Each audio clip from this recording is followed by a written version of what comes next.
Thanks so much for joining us for CBN NewsWatch. I'm Ephraim Graham. And I'm Caitlin Burke. ISIS controls more than half of Syrian territory today after seizing the village and archaeological site of Palmyra. The city has long been a major target of because of its historic relics and proximity to oil fields. Syrian government forces say they were no match for ISIS militants. The IS militants have tanks, mortars, missiles, and heavy machine guns. Their weapons are advanced. Palmyra is northeast of Damascus and far from the major areas controlled by government forces. USA Today reports observers in Britain say ISIS has also taken control of the vast majority of Syria's oil and gas fields.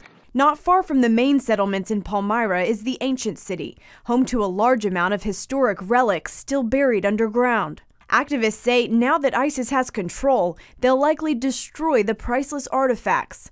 The group previously destroyed major archaeological sites in Iraq that predate the founding of Islam.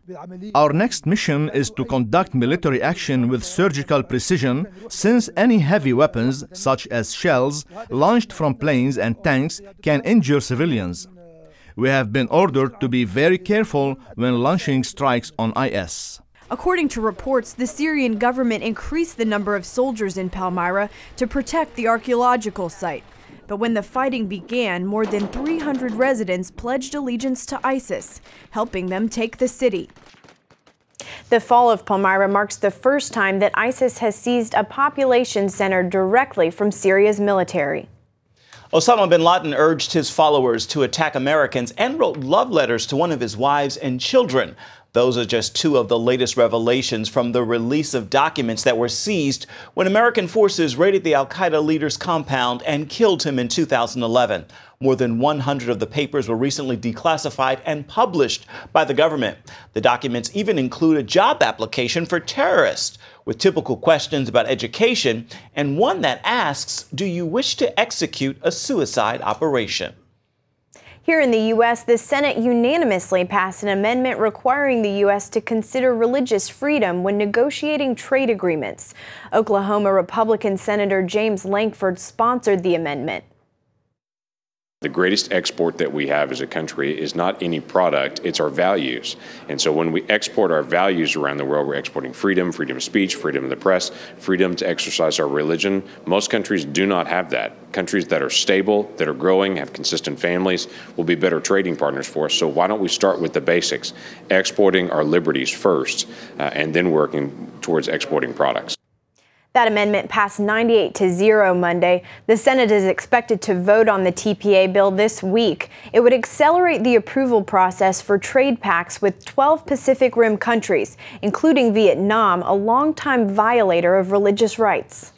A federal court of appeals has rejected the University of Notre Dame's request to be exempt from the Affordable Care Act's contraception mandate. The provision requires the school's insurance providers to cover the cost of contraceptives for students and staff, which violates the Catholic school's religious beliefs. The university says that even if it doesn't have to pay the cost for contraceptives directly, the regulation still imposes a substantial burden by forcing it to identify and contract with a third party willing to provide the very services Notre Dame deems objectionable. But the federal court disagrees. A state of emergency has been declared in California after a massive oil spill along the beaches of Santa Barbara. Federal officials believe more than 100,000 gallons of oil leaked from a broken onshore pipeline. Right now, there's no estimate on the cost of cleanup or how long it will take.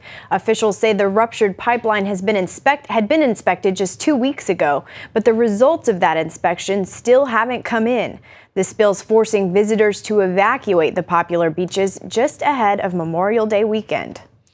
The death toll is still rising in a landslide that destroyed most of the town of Salgar in northwestern Colombia. The landslide hit the town late Monday night while most people were asleep. 78 people are confirmed dead, but there are fears the number could grow. At least 100 people remain unaccounted for. Authorities are still searching for bodies and assisting survivors at makeshift shelters. In general terms, the assistance has been really positive. The people, thanks to God, have been able to find shelter. And as far as the tragedy, there are no words to describe what one is feeling.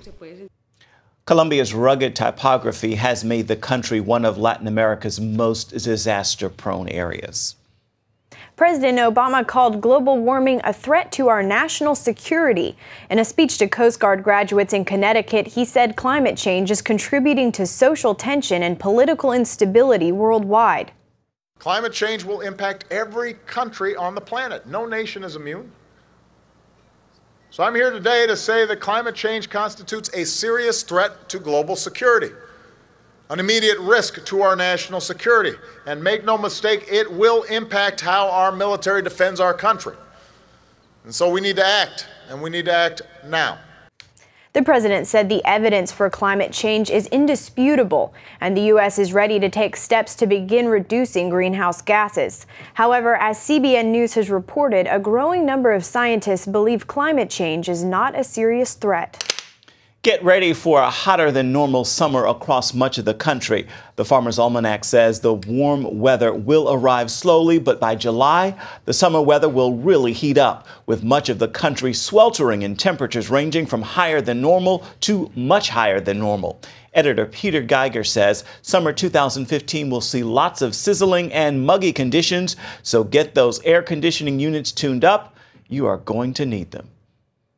Free-range parenting has become a hot topic of discussion since one Maryland couple got in trouble for letting their kids walk home alone from a park. The parents were investigated and charged with neglect, but as Charlene Aaron reports, support for this type of parenting is growing. Danielle and Alexander Maytive made national news after police picked up their 10- and 6-year-old children who were walking home from a park without adult supervision. The couple, who believe in a hands-off approach to raising their kids, are part of a movement called Free-Range Kids, which encourages children to be independent and self-reliant. The Maytives were charged with neglect. They believe that this is the right way to raise their children. The Free-Range Kids movement has sparked national debate about parenting and raises questions about how much freedom children should have and the rights of parents to raise their kids how they see fit. Lenore Skenazy of New York founded Free-Range Kids. She says parents who allow their children to play outside alone shouldn't be treated like criminals. In 2008, she was named America's Worst Mom for letting her 9-year-old son ride the subway by himself. It was a sunny Sunday, and I let him take the train home.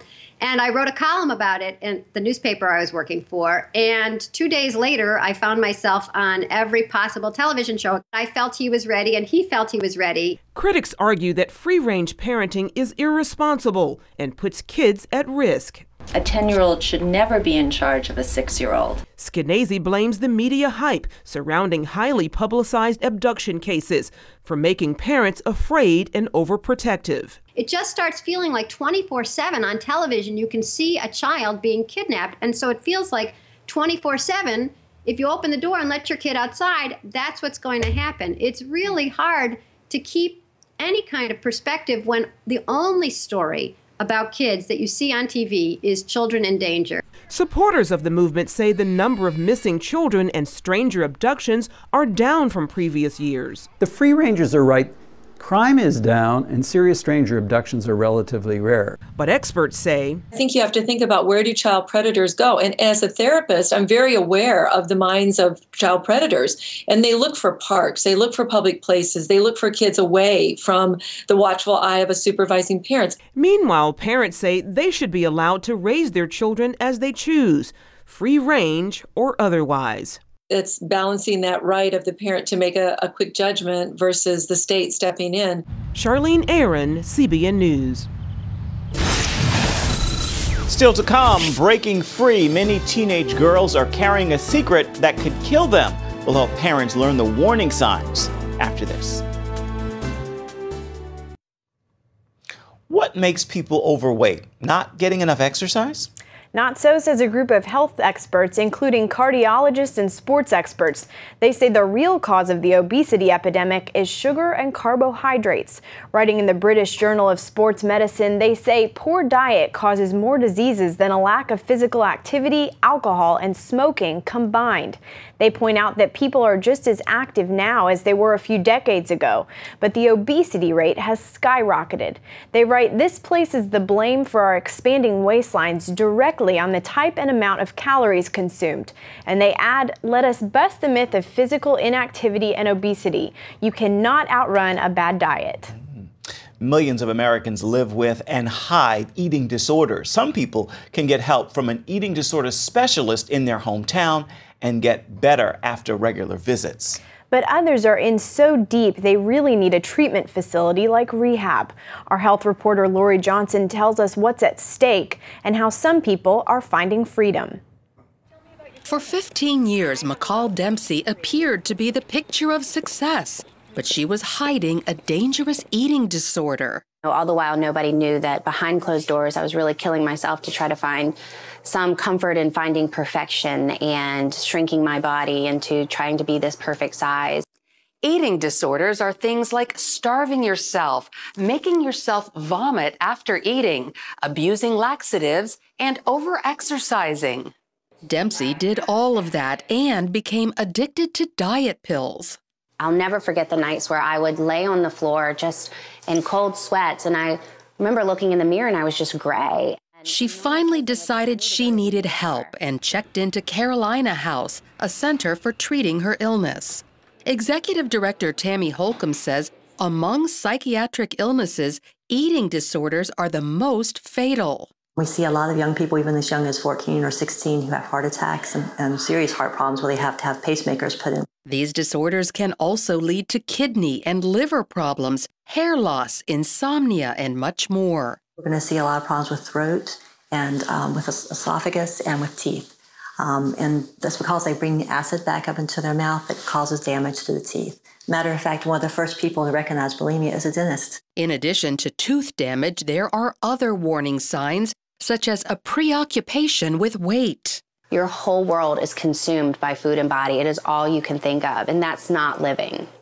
Other signals to watch for: going to the bathroom immediately after eating, large amounts of food missing, and excuses not to eat. I would always go to dinner with my friends, but I would always tell my friends that I already ate, and I would tell my family that I ate with my friends. Even though patients attempt to hide the problem, it's often family and friends who first recognize and recommend the need for treatment. Most people stay here about a month and a half. Residents are closely monitored to make sure they eat enough and help them keep it down. When someone has been purging and vomiting up their food for a period of time, it's very hard to sit with food in their stomach. It's actually painful. After the body heals, patients must recognize the root cause of their problem. What the eating disorder often is for a lot of people is a way to have some control in their life because of other situations, be it life changes, family events, things like that. They feel like they lose control. So this feels like they can gain some sense of control by controlling what they eat, controlling what they don't eat. Mental health professionals stay available around the clock to help patients learn appropriate ways to cope with life. I don't have to be perfect anymore. So many people are going undiagnosed and untreated, and no one deserves to live a life like that. Residents need to master new skills before they're ready to leave. To them, it feels like I'm taking control away from them because I'm going to tell them, okay, this is what you need to eat. These are the portions you need to be eating. And they feel like, oh my gosh, you're taking my control. It's the only thing I have. So we're empowering them. I like to think of it like empowering them to learn what their body needs, learn the choices that they need to be making, and learning to really just take that back for themselves. Most of all, they learn how to stop obsessing about food. It was like I found a whole new me, and now I live every day in that awesome place. Like many other mental conditions, people with eating disorders face the risk of relapse. The key here is learning to recognize those dangerous behaviors and hopefully correct them before losing control. Lori Johnson, CBN News. And if you have questions about eating disorders or other medical stories, you can talk to Lori on Twitter. Simply use the hashtag #AskLori. Up next, their society calls them useless. But find out who's helping restore value and hope for disabled children in Taiwan.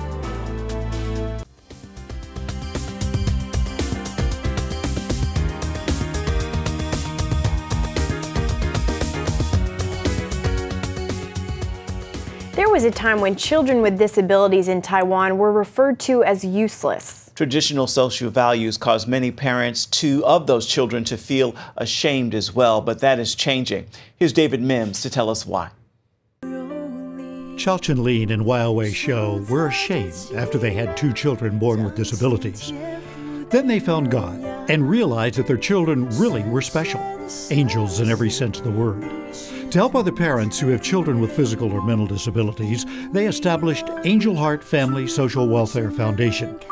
And each year since, the group sponsors the Angels Day event to encourage families in similar circumstances to publicly acknowledge their own children as angels.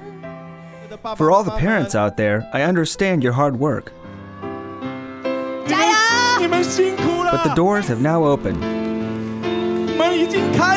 So let us begin this journey together. The event is 6 years old, and this year almost 3,000 families joined in, with the full support of the government and the Military of National Defense. All divisions of the armed forces were on hand to interact with the children. Next up, here are the Hammers. There are 2 angels on every Hammer, and they are here to salute their parents. Here is the Angel Company. Let's put our hands together for them. Here's another company. This event really is a dream come true. I am very emotional inside. Today they are just like any other normal kids, marching just like the military. Even walking in front of us really made my heart melt. It is not often that we get to have interactions like this. To watch our kids show their appreciation by saluting their parents today was tremendous. Parenting is hard. Being parents of these angels is no exception. But what they've done here today, all those feelings of hard work was turned into inspiration and happiness. In Taiwan, 6 to 9% of children are born with disabilities. Chochin talked about how the organization came about. It all started with an autistic child and his mother on the bus.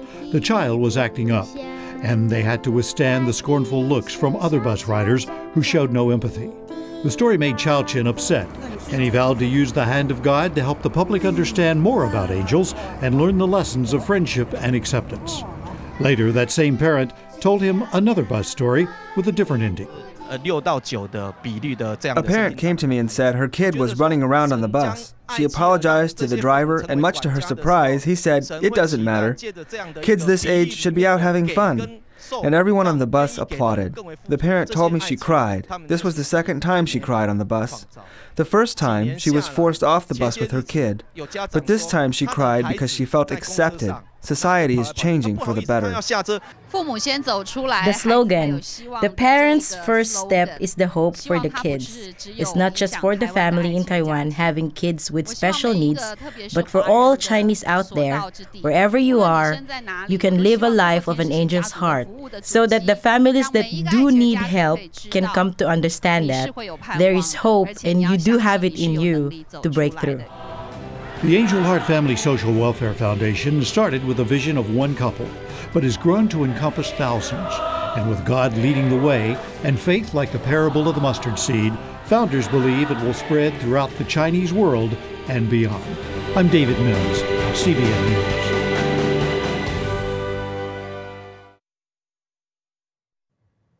Johanna had 4 children to feed on just $2 a day, so CBN decided to help this single mom. And today, she owns her own business, and her kids never have to go to bed hungry. Every day, Joanna would make her way through this mosquito-infested swamp looking for one thing: mangrove crabs. For an entire day's work, she'll earn only $2. I really need to go to the mangrove swamp every day. With 4 kids, there is never enough. One day, as she was cutting a path through some thick brush, her machete slipped and cut her hand. I started to scream, then somebody helped me get into the canoe. Joanna paddled 40 minutes to reach the dock near her home. I went to the clinic and they helped me. My hand was so swollen. For a week, Joanna couldn't collect crabs to sell, but her children still had to eat. When my mom could not work, I went to the swamp to look for crabs to make a soup. Later, Joanna met some folks from Operation Blessing. She mentioned her dreams of having a bakery and making donuts. A few days later, she was shocked when we arrived at her home with everything needed to start that business. Joanna soon realized she was the only one in town selling donuts, and within a few months, she was earning up to $450 a month. Now I am so happy because my mom has her own business. We don't go without food anymore. Thanks, Operation Blessing, for helping my mom. You can find more encouraging stories about how Operation Blessing is helping people around the world. Just go to their website, ob.org. And finally this hour, a note of thanks to pass along and encourage you this Thursday. We call it our Thursday Thankful. And this is a simple prayer that is sure to touch the heart of God. And here it is. Thank you, God. And sometimes that is all you can say because the list of things to thank Him for is simply unending. I know as a father myself, it often means the world to me when my son or daughter simply pauses out of nowhere, out of the blue, and says, "Thank you, Dad." So touch the heart of God today and simply say thank you. That's it for now on CBN NewsWatch. You can find more of our exclusive coverage of the issues you care about most at cbnnews.com. We'd love to hear what you think about the stories you've seen here today. You can do that on Facebook or at CBN News on Twitter. Hope you join us again right here next time. Make this a thankful Thursday, everybody.